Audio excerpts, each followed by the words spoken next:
This is the movie report at CinemaCon, written by Michael DeKeenan.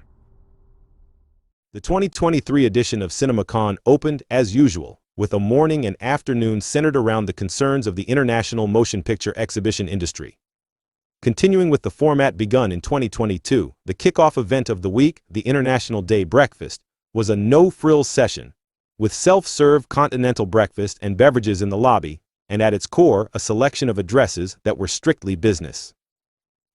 Ajay Bajili of the Indian cinema chain PVR gave the designated exhibition keynote, centering on the state of the cinema halls in the most prolific filmmaking and movie-going nation. Paramount's Mark Vian delivered the address from the distribution side, and he and Bajili overlapped in reinforcing two key points for the exhibition sector to continue to recover: diversity of product in terms of both blockbusters and more mid-size films, and expanded theatrical windows. The main event of the breakfast was a presentation by Jeffrey Cole, director of the Center for the Digital Future at the University of Southern California.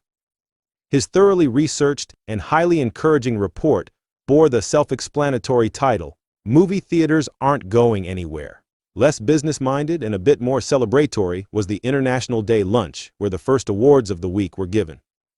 The ComScore International Box Office Achievement Award was given to James Cameron's blockbuster sequel Avatar: The Way of Water, with Disney Senior Vice President of International Distribution, Jeffrey Foreman, on hand to accept the trophy.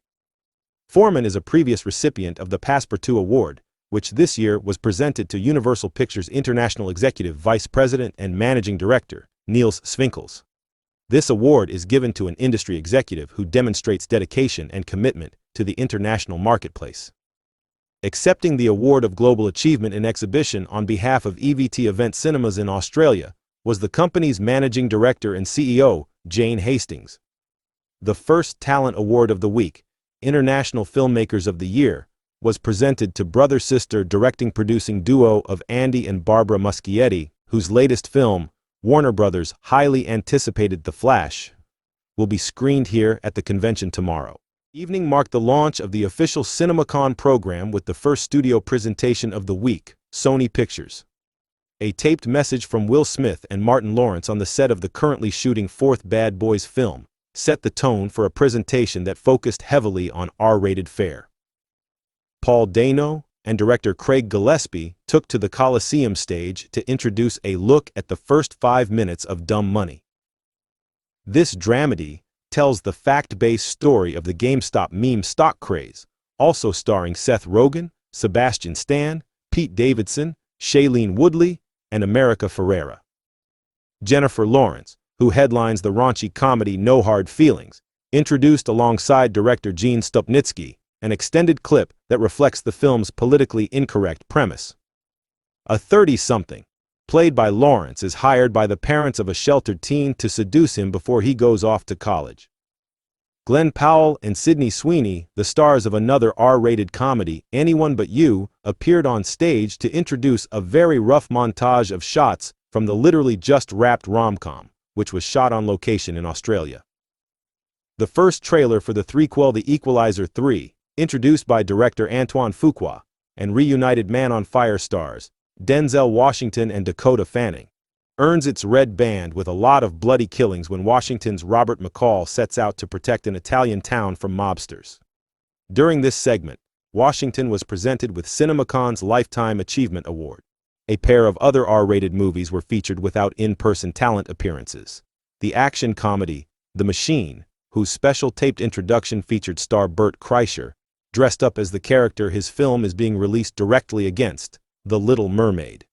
An R rating was a surprising bit of news passed along by Aaron Taylor Johnson. In his taped introduction to his Spider-Man universe-starring vehicle, Kraven the Hunter, which is, based on this first look, a very brutal take on the origin story of one of Spidey's famous comic book foes. Spidey, as featured in Spider-Man Across the Spider-Verse, was one of a few non-R-rated selections highlighted.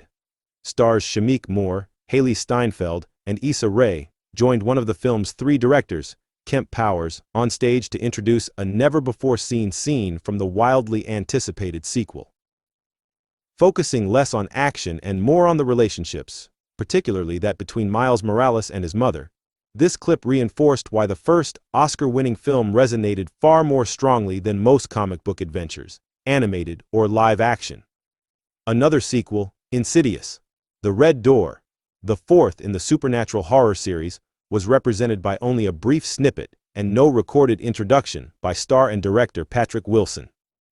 A pair who did show up in person were two of the stars of the auto racing adventure Gran Turismo, Orlando Bloom and David Harbour. In an inspired approach that separates the film from other video game adaptations, it tells the true story of a real professional racer who got his start by winning a Gran Turismo video game tournament.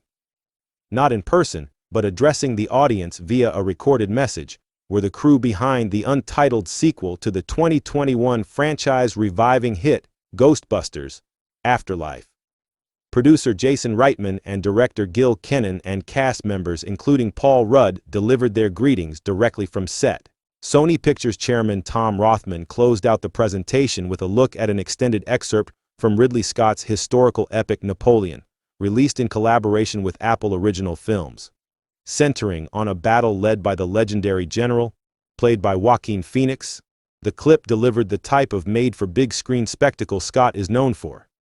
And it makes one understand why a streamer was eager to collaborate with a traditional studio for a proper cinema release. Per first-night tradition, the day's festivities then closed out at the Omnia nightclub with the opening night party. This year it was appropriately themed to Spider-Man, Across the Spider-Verse, with various light shows depicting the film's many web-slingers. For film reviews and more, please visit TheMovieReport.com. Also follow me at 2Trey23 on Instagram and at 2Trey23 on Twitter.